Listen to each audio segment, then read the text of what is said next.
10 years ago, I came up with a story that was meant to pay homage and tribute to the artistic visions and philosophies of two great titans of fantasy art and literature,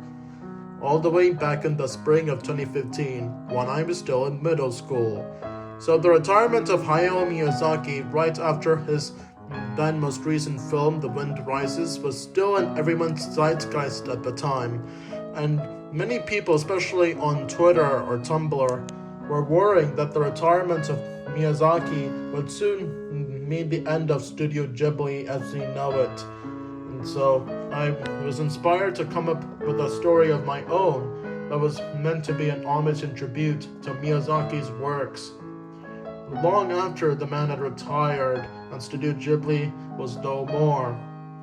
Just to remind everyone that his artistic visions, his philosophy, and his messages for the world still matter to the 21st century. And I was also obsessed with Tolkien's literature and world building as well, since I was reading The Hobbit at this time, and soon after being engrossed with the storytelling and world building of that book, I decided to get my hands on The Lord of the Rings. And so I read that entire book in its fullest. And I was completely overwhelmed, and I was amazed by this world building ethos, by all this world building and storytelling that J.R.R. Tolkien incorporated into his three-part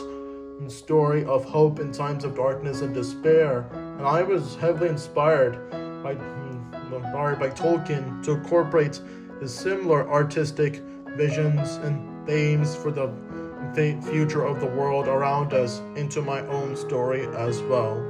So this is why The Sorceress of Leaf and Sand, as my story will soon come to be known, over the past 10 years since its inception, all the way back in the spring of 2015. This is why my story has incorporated the philosophies and visions of Miyazaki and Tolkien's themes and views for the world around us. And this year, 2025, is the year of Keiko Yamamoto and her friends. I've spent the first 7 months of this year creating the very first complete version of my story in this little storybook format. And you can see it has this little prequel comic, and the entire story, complete with the prophecy that Keiko Yamamoto has to fulfill, comes right afterwards. And so my story, The Sorceress of Leaf and Sand, tells the story of this 15-year-old mage who receives all these special presents, but soon receives news from the spoils of a big huge war that is raging all across her, with the instructions needed to go to the Forest of Hope and destroy the Golden Master Orb. And this is how her story goes. Her quest to fulfill the prophecy of the West by just going through all these dangerous lands and fulfilling what the prophecy has told her to do, and then destroying the Golden Master Orb with her own magic, so that once she rises from the ashes, the Sorceress of Leaf and Sand, as Keiko Yamamoto will soon be known to the entire world around her, will see for herself the sight of 100,000 white birds flying over the Forest of Hope. So this is the climatic moment where she fulfills the prophecy and is resurrected by all the nature gods and spirits all over her. And she now creates the peaceful, stable, and long-lasting world that will be full of nature's dominion, that will be full of people coexisting with nature, and will mark the end of her entire world's millennia-long history of wars and environmental devastation. And I also want to tell y'all some very important news today. For not only have I made these clay models of the Tidler sorceress and her friend Robbie Hyde the wood elf, as well as Julius right here, the horned fire-breathing Karkara dinosaur who guides Keiko and her friends through the hells of fire and later protects her from getting stomped on by this giant mechanical war elephant, which you can actually see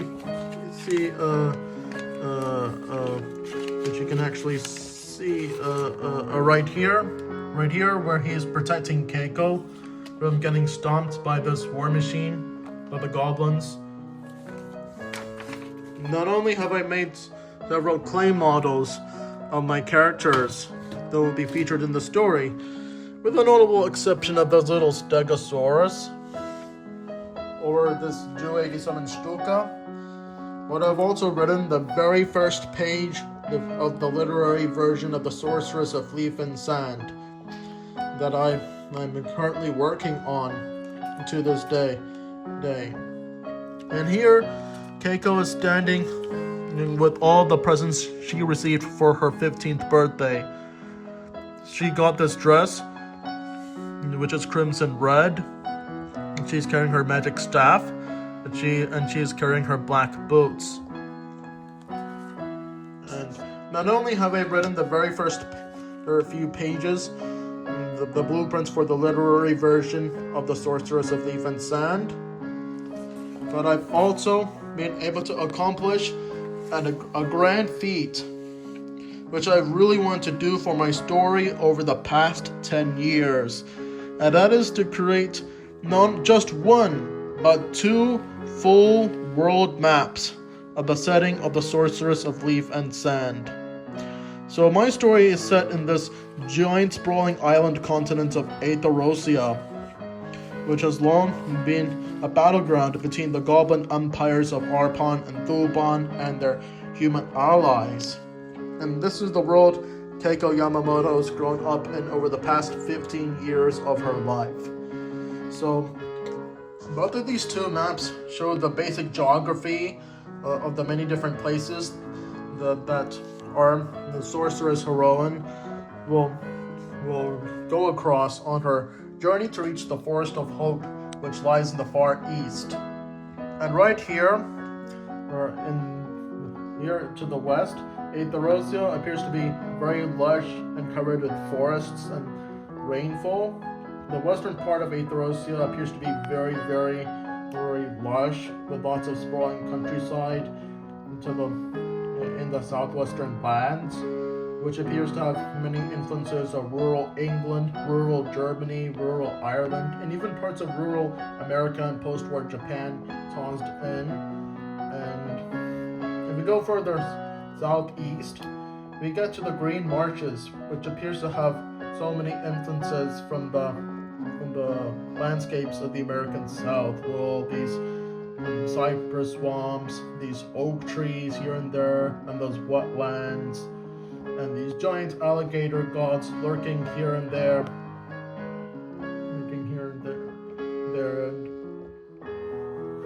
And this is the wooden watchtower of Udal Hadun, which Keiko and her friends will be climbing up upon to observe the entire world around them. They're gonna climb up the 700-foot tall watchtower to have a look at all the lands which lie to the north and east of the Green Marshes. So afterwards, Keiko and her friends Robbie Hyde the Wood Elf and Vicky the Raccoon are gonna take this train called the Black Valley Express further up north into Valiosta, the capital of the county of Comptea, where Basil the Bold, the knight who is the captain of the guard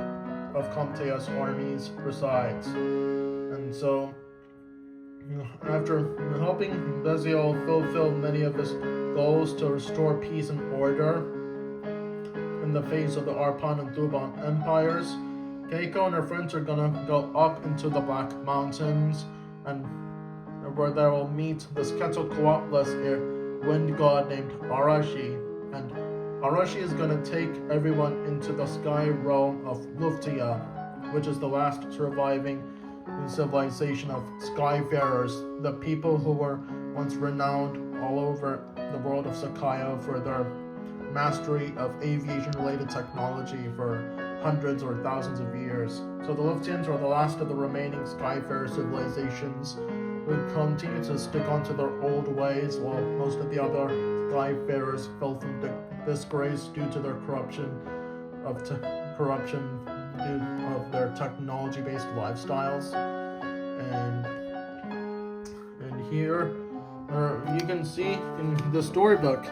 I have made a little drawing of Keiko and her friends going across the Black Mountains, which appears to be an amalgamation of the European Alps, the Carpathians, and the mountain ranges of Central Asia. Here she's battling Terrorist-Just's personal warplane, the Wild Blue Yonder, and here she is befriending the Quetzalcoatlus wind god Arashi, who proceeds to fly Keiko and her friends over the Black Mountains and into Luftia, where everyone is riding pterosaurs due to their ancient bond with these creatures. And now Keiko and her friends have stopped at this tall, big, huge hill, which sits between the Black Mountains and the Forest of Despair. And here they're being served tea and some dinner by the guests who show them lots of hospitality. And then afterwards, Keiko and her friends journey deep into the Forest of Despair, which is this ancient forest of pines and firs, which has once experienced so much deforestation during Aetherosia's long period of industrialization during the 4th and 5th ages. And as a result, many of the Forest of Despair's trees and creatures are very suspicious of humans encroaching upon their domain, and they will often attack or kill any human who ventures too deep. And this is why the trees are teeming with these giant venomous fell vipers who slither up and down the trees, and their venom is potent enough to kill a man or a deer instantly. And Keiko and her friends are fighting off the snakes with their magic. And once Keiko and her friends leave the Forest of Despair, they're gonna enter the Silver Plains, which is this giant, expansive grassland,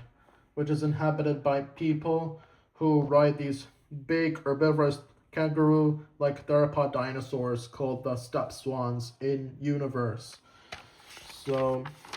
here's Keiko and her friends riding on Kyofu, one of these steppe swans, and they're being chased by the warplanes of the Thebanian Empire, led by Emperor Terrorist-Just himself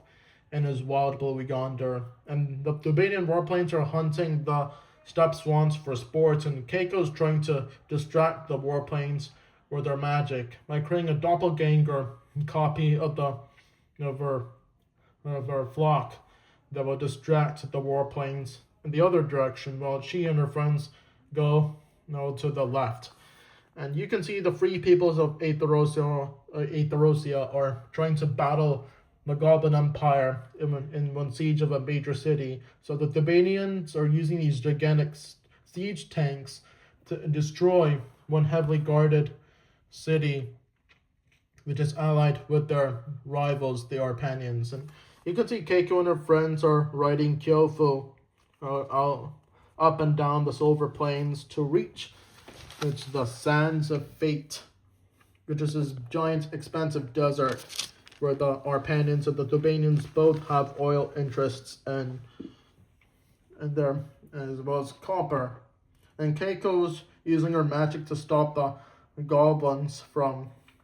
polluting the area with their exploitation of oil there. And you can see here's Keiko and her friends crossing this giant expanse of sand dunes. And in the middle of the Sands of Fate, after trekking through this giant expanse of sand dunes here and there, Keiko and her friends stumble upon this underground passageway that leads them to the Hills of Fire, but it is guarded by this gigantic centipede-bodied demoness who won't give up without a fight. But after Keiko and her friends defeat the centipede demoness with their magic, the centipede demoness shows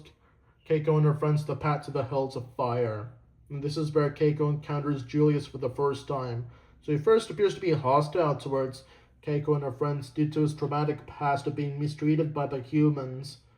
But he soon warms up to Keiko when she tells her, the dinosaur, that she is not there to harm him, but to protect him. And in turn, Julius agrees to protect and guide Keiko with his hordes and fiery breath against any monsters who try to attack her and her friends. So Julius proceeds to guide Keiko and her friends through the Hills of Fire, which you can see right here on this world map. And the Hills of Fire is the home of the last of the Fire Maidens,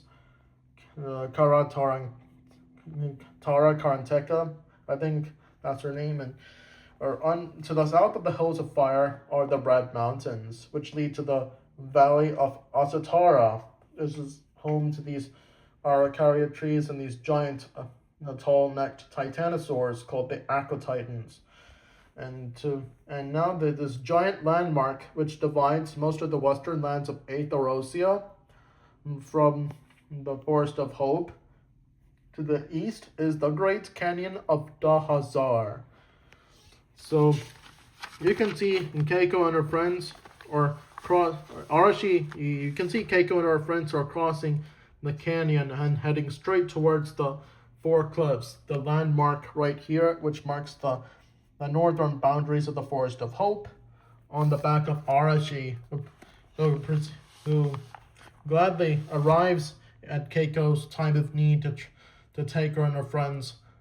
high over the Great Canyon and into the Forest of Hope. And then they see the airships and other warplanes of the Arpanian and Thubenian empires are following straight towards the Forest of Hope in the same direction as they are,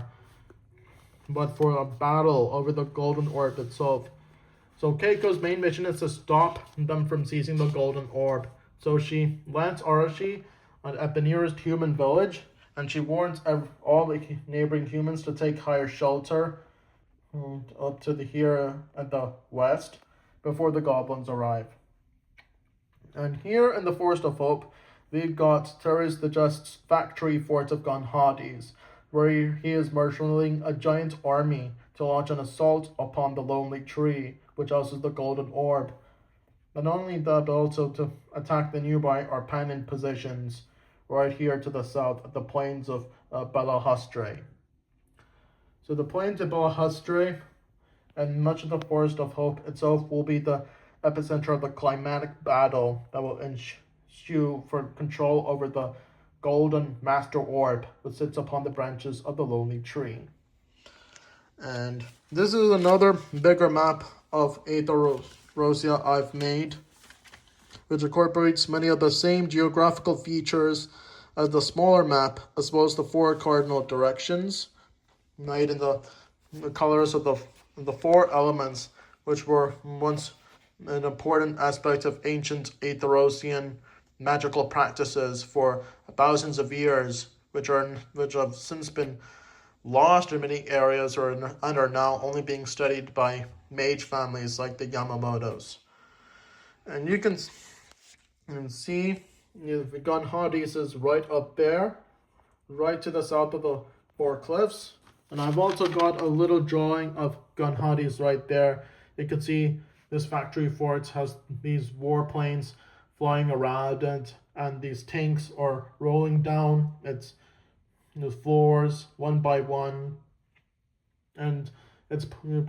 creating all this polluting smoke that only the goblins breathe in, since they're very afraid of the light of day. And the smoke of Gonhades creates this red smoky sky, which covers much of the Forest of Hope by the time Keiko arrives there. And here she infiltrates Gun Hades with her friends, and she convinces terrorists to call off his attack upon the Forest of Hope, but then a battle ensues, and Keiko eventually wins and destroys the factory forts with her magic. And last but not least, I would want to end the year of Keiko Yamamoto on a high note with a showcase of some of the greatest works of art I've made for 2025. So the two major traditional paleo art drawings I've made depict animals from the late Jurassic,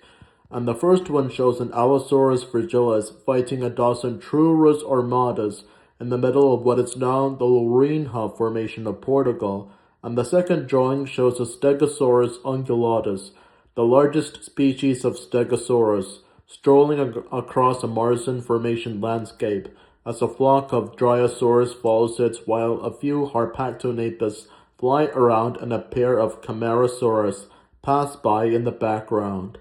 And with Tyrannosaurus, Triceratops, and all the other late Cretaceous fauna getting too much exposure in this decade's paleo media, ranging from Apple TV's Prehistoric Planet and Dead Sound's Dinosauria to Netflix's Life on Our Planet and Universal's Jurassic World franchise, along with the Pleistocene megafauna, I believe that my works of art should serve as a reminder that Allosaurus, Stegosaurus, and all the other creatures of the Jurassic are worthy of much more media attention and recognition, given that time in Earth's history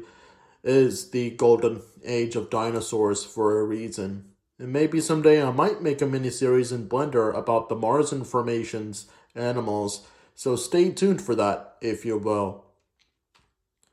And now the following three works of art all depict scenes from Keiko Yamamoto's long quest to fulfill the ancient prophecy of the West. So the first illustration shows Keiko and her companions, Robbie Hyde the wood elf and Vicky the raccoon, swinging down a vine to cross a river and escape the snapping jaws of a few giant hungry alligator gods. And once they do so, they proceed to climb up a giant oak tree and sleep upon its branches for the rest of the night. And under the moonlight, Keiko and her friends come across a herd of Lumpiosaurine hadrosaurs, known in-universe as the leaf crests, and these 10 to 11 meter long creatures are among the two most common herbivorous dinosaurs found on Aetherosia besides the steppe swans.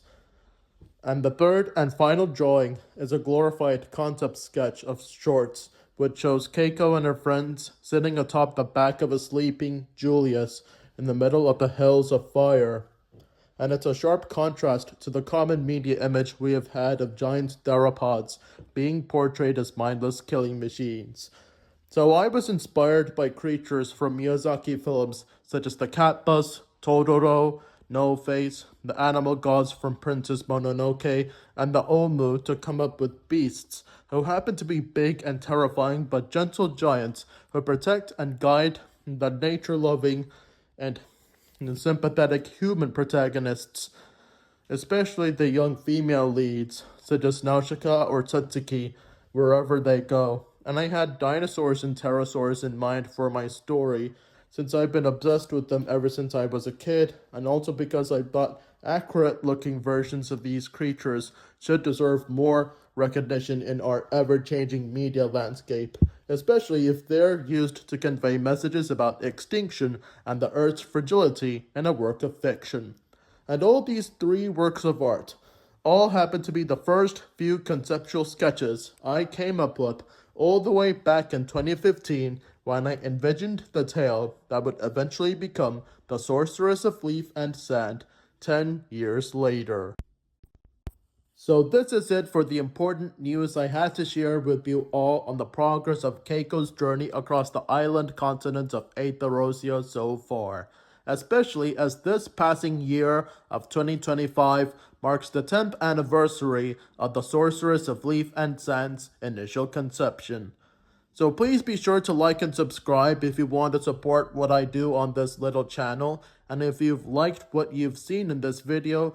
and if you've liked what I've talked about in this video so far, and wish to further stay tuned for more updates like these on the Sorceress of Leaf and Sand and its lore as I continue to develop it further into the new year of 2026. And I'll wish y'all a happy new year.